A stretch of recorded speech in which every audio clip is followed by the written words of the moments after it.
Now the rock is going to be more susceptible to rutting, but I have a solution to that as well. You're going to have to stick around to see that. If you decide to go with a stone, you really need to do this test. See this? This is why I'm a man of many projects. What's this magic sauce this guy's got to prevent ruts? Guys, welcome to the channel. So you've just cleared yourself a parking spot and you're wondering, should I leave it looking like that?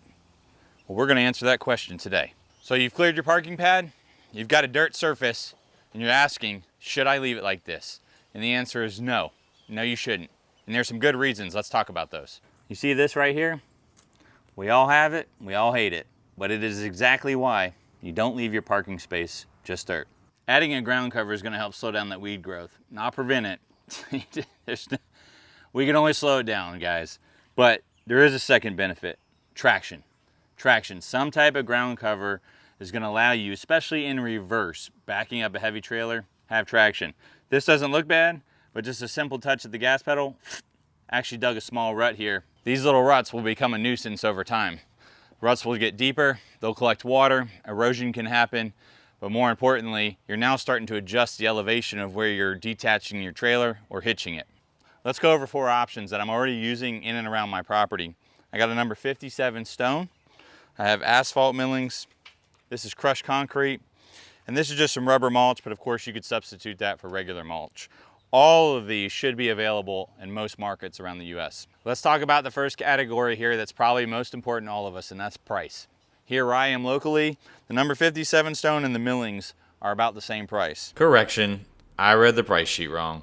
3/8 limestone, same price as the asphalt millings. 3/4, which you see here, about twice as much.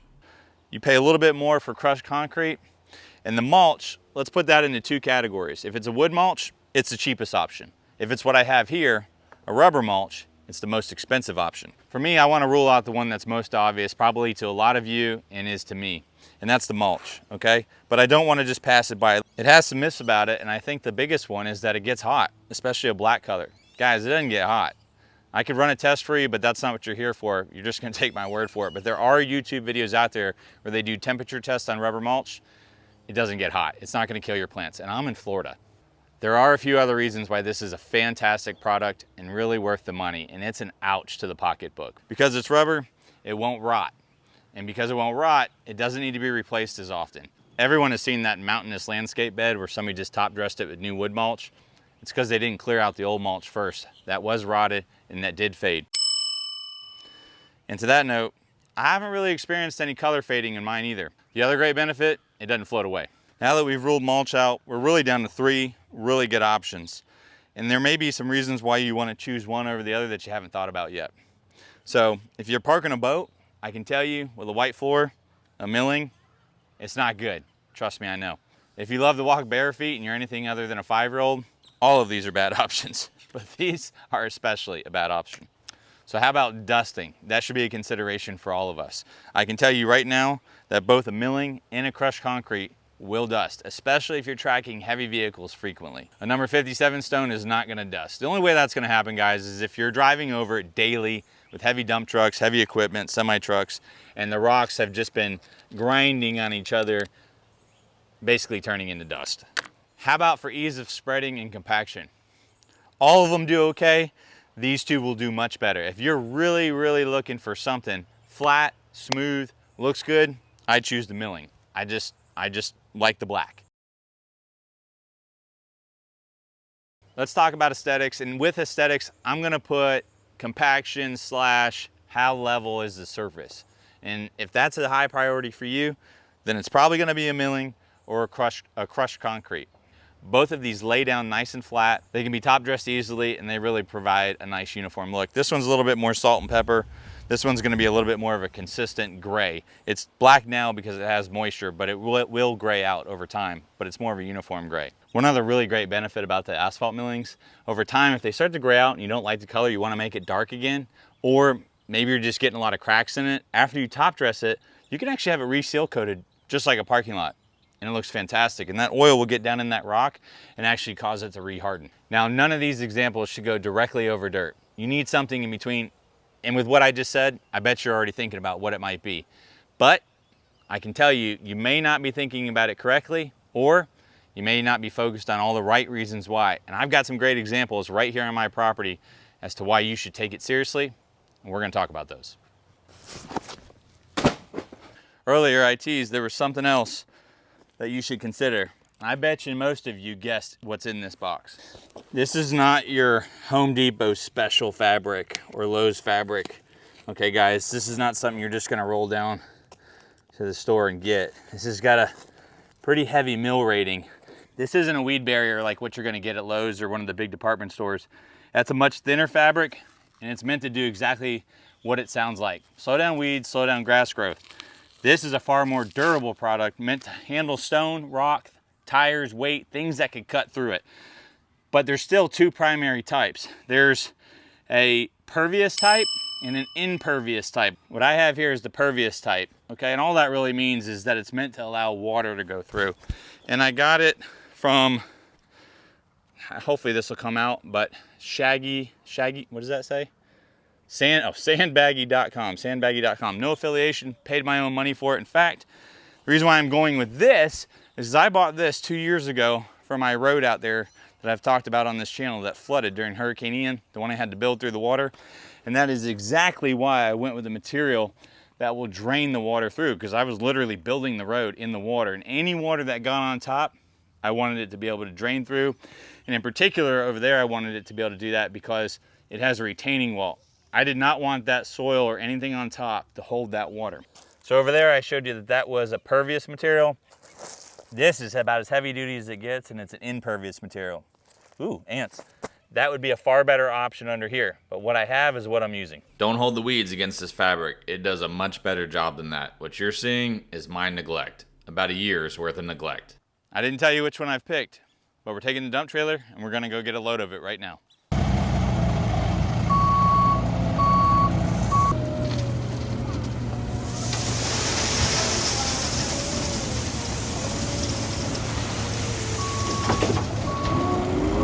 If you decide to go with the stone, any stone, doesn't matter which it is, I really recommend you go out to your vehicle, take a look at your tread pattern. This is my trailer. And think about the size rock you want. Because if you get the right size rock, well, then when you drive over it, it doesn't go down the road with you. But if you get the wrong size rock and the weight of your vehicle can wedge that rock in, then you're actually removing your material every time you park on it. And we've all driven down the road and heard that ding, ding, ding, ding, ding. That's the rocks coming out of your tires and hitting the side or undercarriage of your car. Going with a larger rock isn't just a safe assumption. You still need to do this test. Here I've got an all-terrain tire. Now it is an all-terrain that leans mud terrain, so a bigger rock could actually be a problem. Let's take that same small rock first. And you can see it got wedged in my trailer tire, but not my truck tire. What about the bigger rock? If I put that in here, now sure, I could force this in there somehow, but you can see with how high that sticks out, it would take nothing for that to fall out. Now, if you have a mud terrain tire, that 57 rock, that could be a problem for you with deeper lugs. So do the test, guys, it's important.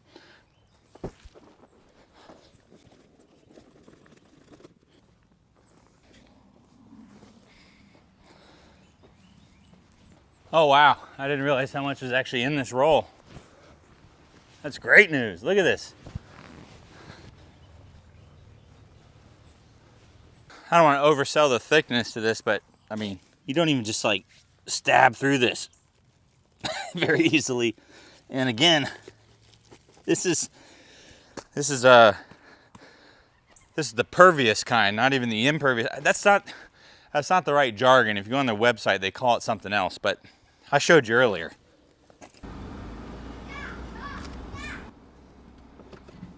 I'm gonna do my best to pepper this on the way out of here. Well, having only done this once or twice, my hopes aren't very high, but my bar is real low.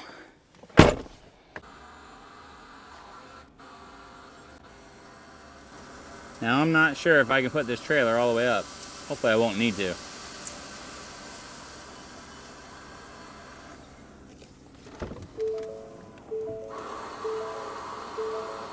Oh. Well, we're going, so I guess I ought to get moving.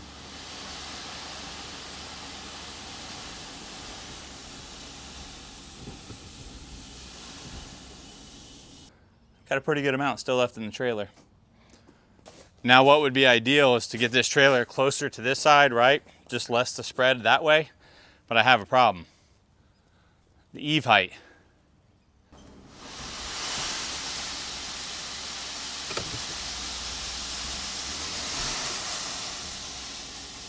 Not being able to put that trailer all the way up is making that rock more difficult to get out.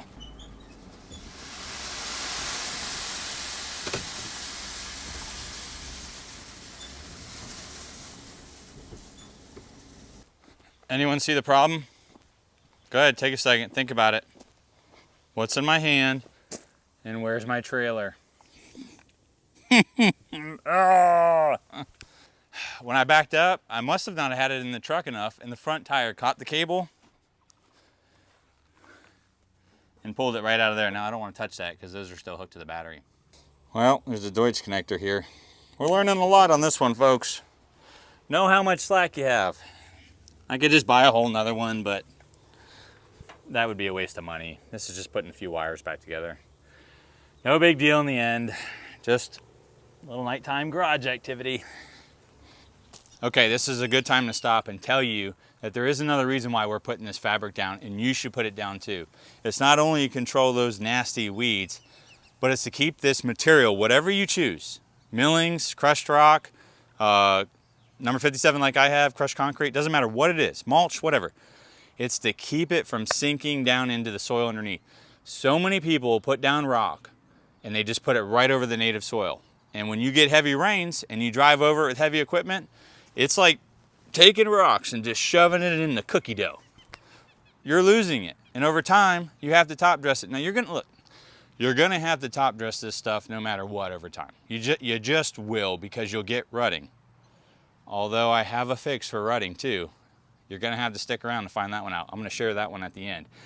And it's awesome. But look, this fabric will save you money and headache over time. You will lose less material. You're paying for it up front, right? It's the whole cry once, not twice deal, okay? Buy the good stuff that won't tear, and it will keep your rock or whatever it is from sinking into that soil below. Now there is something else here too. If you got a swampy, muddy mess of a road, you certainly want this fabric, and you want the stuff we've used here today, which is stuff it's a thick fabric like I showed you, okay? But it will allow the water to go through it. Put it right over that swampy mud. Put it right on top of it, and then put your base material, whatever that aggregate surface is, put that right on top. What you're forming is a blanket layer over top of all that soft soil, all that mucky soil, whatever's down there that's soft that wants to move around your tires. You're putting a blanket over it, and then you're putting all that weight on top of a blanket. Don't leave yet. I haven't told you about that one last thing that would keep you from getting ruts in your road and in your parking spot.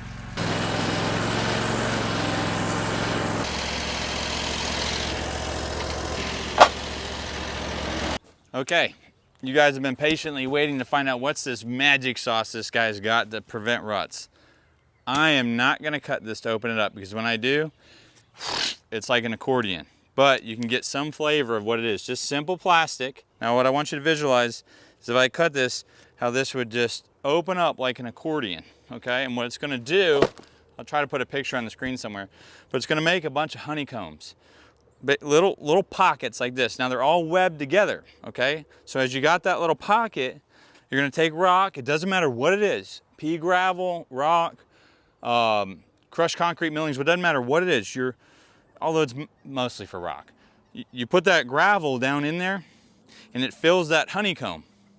And then the next honeycomb and next honeycomb. And it's kind of doing the same thing that the fabric does underneath it.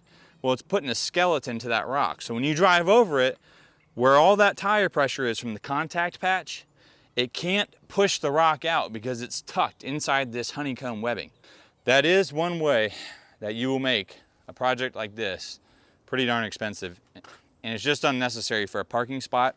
If it were in front of my house, meaning I want it to be perfectly flat all the time, never have tire ruts, I'm putting that there. It's also great on steep inclines where you could get, you know, sort of that almost that washout from tire spinning. If you got a curve on your road where you got a lot of traffic and you notice you kind of get that rock shifting, whether it's from trailers or tires or something heavy, that will cure the problem. Guys, my timing is not always perfect, but today it was. It has just started raining and this project is a wrap. If you want to see the video before this one where we stripped the grass and prepared the parking spot for the gravel, there'll be a link to it at the end of this video. I hope some of the things I shared with you today will help you on your next rock project. Keep in mind the different materials we used, and also think about incorporating the geofabric and that geogrid. It will really help stabilize the base of whatever surface you're working on. Do me a favor, hit that like button and subscribe button, and we'll see you on the next one.